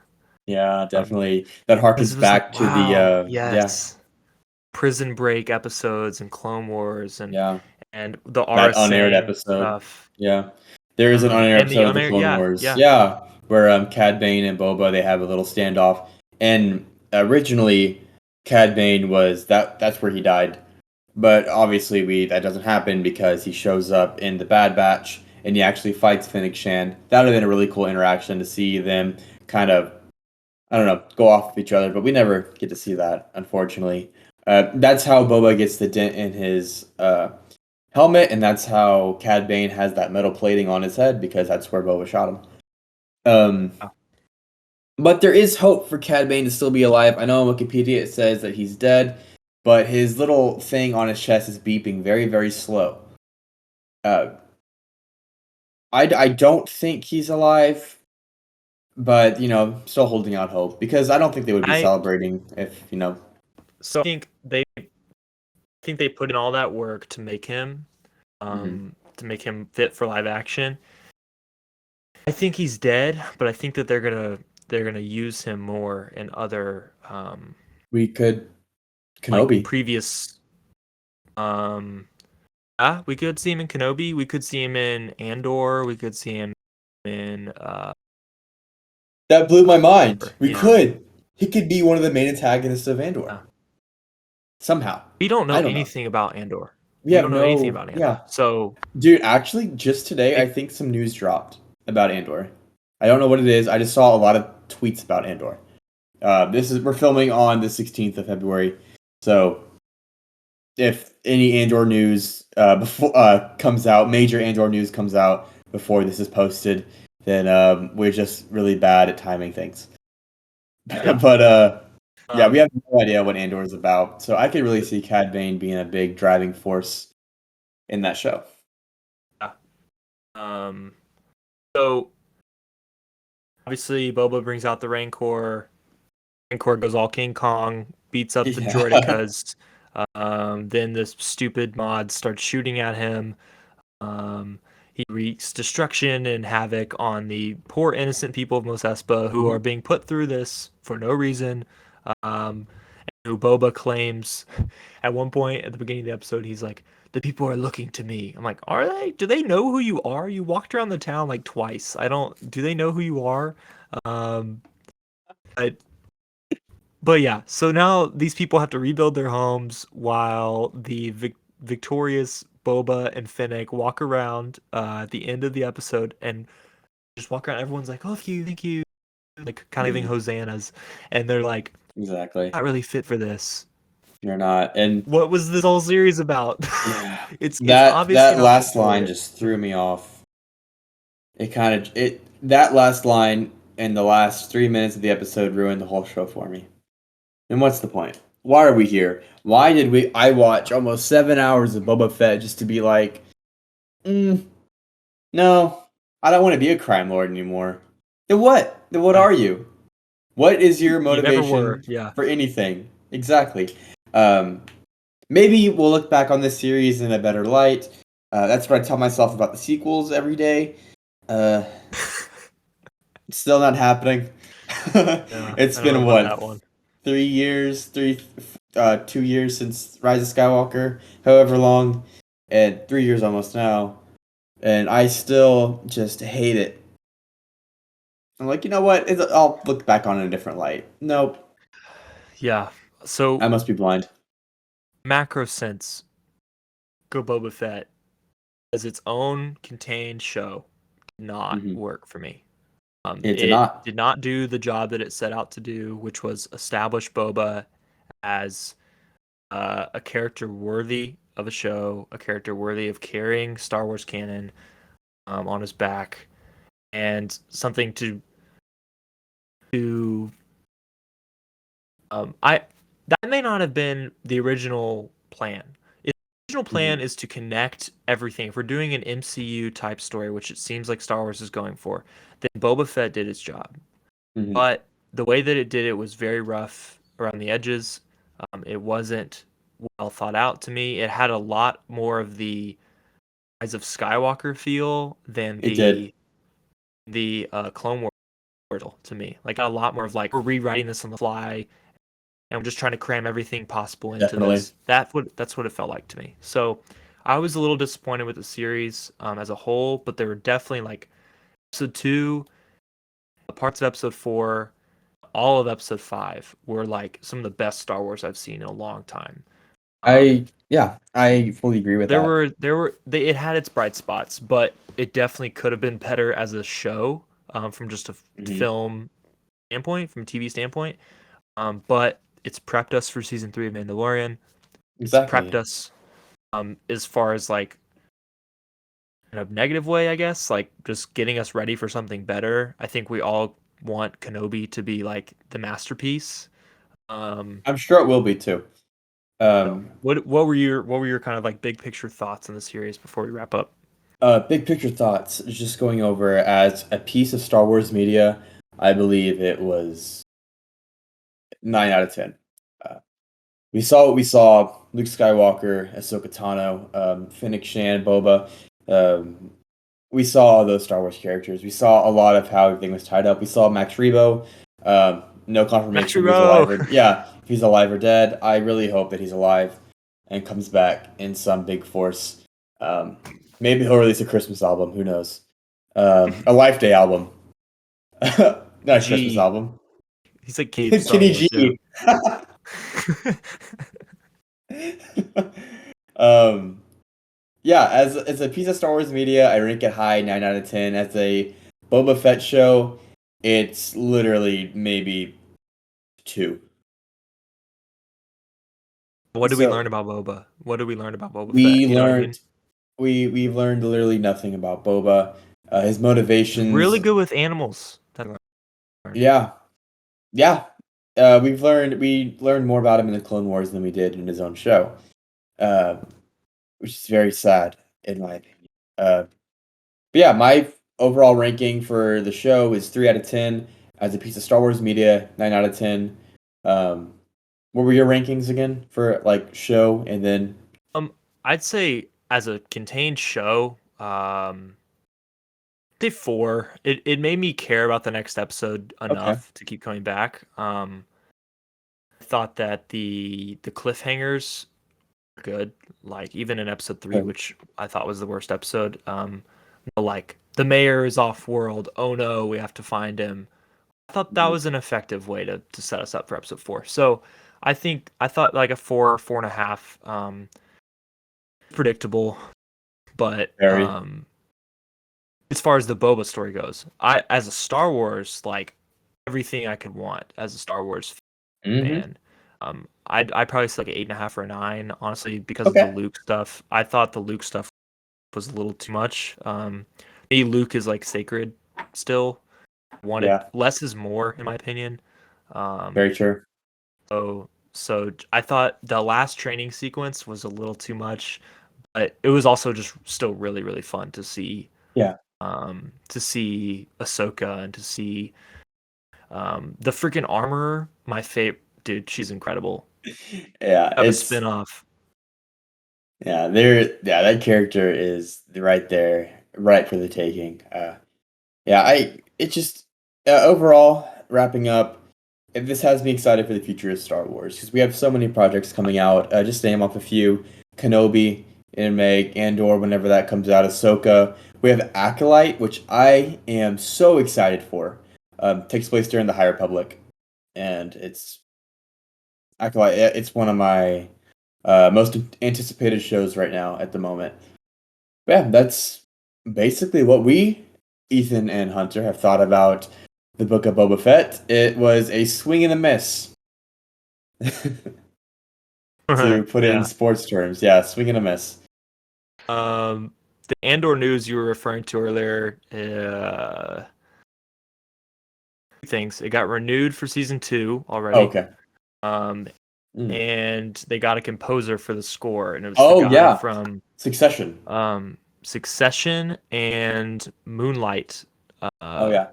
I don't know if you yeah. have seen Succession, but it is my Um. number one show right now. Oh, he also did Vice, that Cheney movie. That's a good movie. I haven't seen that, but Don't look looks really good. Don't it. look up. Don't look up. Yeah. So and Good Corella, movie. which is an incredible. Mhm. The movie was mediocre, but the Yeah. score was great. Um. So Good. yeah, I guess that's exciting. I still don't know what to expect from Andor. Hopefully we'll get a trailer soon. Yeah. Um. We could possibly see Kira and Andor, maybe. Who knows? I just really want Kira to show up in a piece of Star Wars because I believe that character needs to be explored a lot more, and it's just not Salt happening and right now. pepper. Salt and pepper. Amelia Clark. I'm here for it. Salt and pepper. Yeah. Well, I think that about wraps up this little episode of the Kessel Rundown. Uh, I've been Hunter, and that's been Ethan. And we appreciate you watching. Yeah, thank you so much. Yeah. We'll be back. Uh, we're just trying to figure out a schedule, but we'll be back whenever there's more news to report. And honestly, in this little gap before Kenobi, we'll just be running through some old Star Wars stuff and sharing our thoughts. So Yeah. All right. Well, we will see you next time, and may the force be with you. somehow this podcast has ended.